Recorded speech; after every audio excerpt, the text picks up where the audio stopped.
right, today we're talking about perpendicular lines. Okay, talking about perpendicular lines. Now, you probably have discussed this word perpendicular before in a previous class. Maybe you heard of it. Okay, but we're going to dive deeper into it. So perpendicular lines, for perpendicular, we use this upside down T. That means perpendicular. All right, the lines, razor segments that intersect to form right angles. So when I think right perpendicular, I think right angles. So here's some examples. Here's two lines intersecting to form right angles. We also have some rays, so here are two rays intersecting to form a right angle. We also have segments, so in the segment sense, I'm going to make a little right triangle here for us to form a right angle. And lastly, you're going to see this more during second semester, this type. It comes up on our next slide. This is a special type. All right, we call this altitude on hypotenuse. All right, this will come up in chapter 9.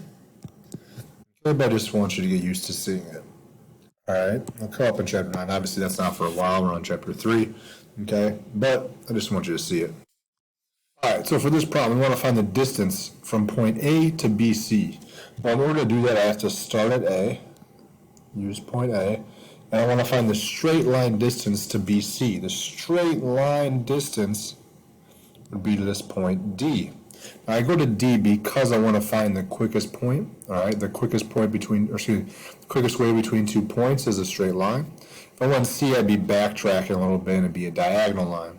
If I went to B, it'd be a much longer line. So I want to find the fastest route. Well, to do that, remember we need to use our trusty farthest distance formula. x2 minus x1 squared plus y2 minus y1 squared, and that's all underneath the square root. All right, so I'm going to plug it in. This distance from is a review from chapter 1. All right, so I'm asking you to pause the video and give that a shot. Then you can check your work. My answer, remember when I square a negative number, it's always going to be positive. The number underneath the square root when finding the distance between two numbers should always be positive. All right, so I get to root 90, or root 45. So I want to figure out a perfect square that multiplies into root 45. So I get 9 and 5, which my answer would be 3 root 5. The homework assignment for this is going to allow you to put in a decimal answer, and that's fine for the homework, but I would like an exact answer. Okay, this is more of the new stuff of perpendicular lines. It says AB is perpendicular to BC. Here's AB, here's BC. So what angle? Angle ABC is right. Asking for the right angles. Okay, notice how they intersect, and when they intersect, I like to outline this just so I can show the intersection to show, oh, it's A to B to C. Maybe you don't have different colored pencils, so you can draw squiggly lines. So DC, if I make it with a squiggle, and BC, if I make it with a squiggle. Oh, what's my squiggled angle? It's angle DCB, or BCD would have worked as well. Same thing. All right. That's all we got to do. Let's try number 2. AB, here's AB, and BC are perpendicular. So this ABC is a right angle. Anytime you see the word ratio, it says the ratio of the measures of these angles is 3 to 2. Anytime we see ratio, we write 3x and 2x. Anytime you see a ratio, you put an x on it. Okay? Find ABD. Well, I want to form an equation.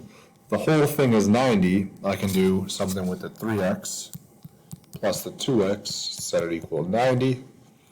So 5x is 90. So x is 18. Now I'm not done, since it's to find the measure of angle ABD. To find the measure of angle ABD, I'm going to plug in x. So 3 times 18. Which gives me 54 degrees. All right. Number 3 is very similar to number 2. All right, I'll get you started. Here are my 2 lines. Here's my right angle. I can call that x. Figure out what you should call number 1.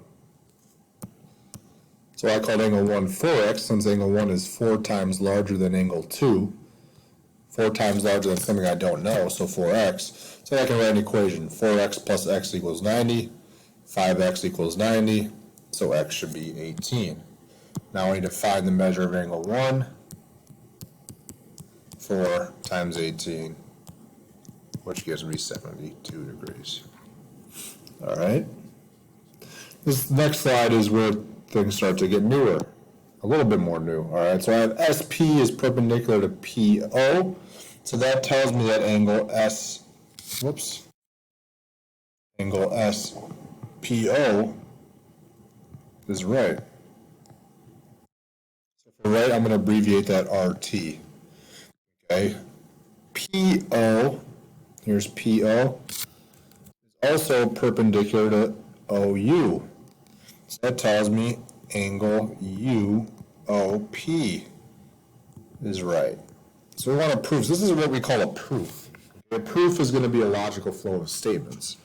Okay? And what we're trying to do, we're trying to take what we're given to get to this part. Well, if we think about this logically, we just figured out that SPO and UOP are right angles. So it's asking if they're congruent. Well, yeah, they have to be congruent because they're both right. So we just have to state that. So I'm going to state SP is perpendicular to PO.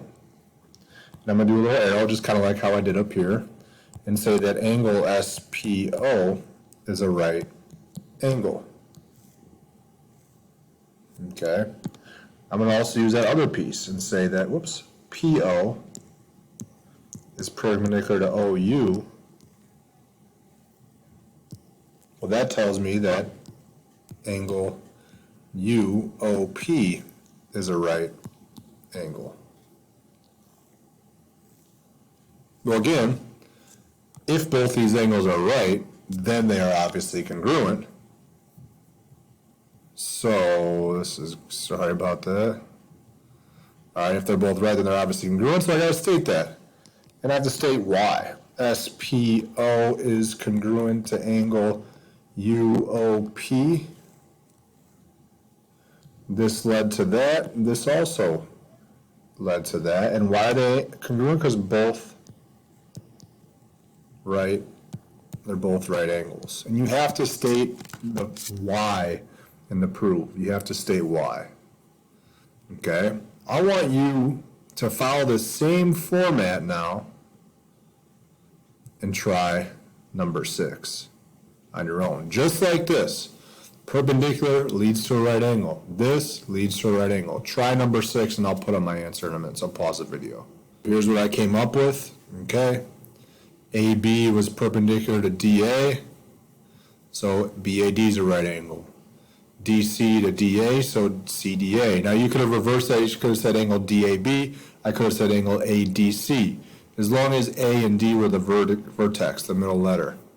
That tells me that angles A and D are congruent because they're both right angles. So you need to have all 5 of these boxes, okay, in order for this to be correct.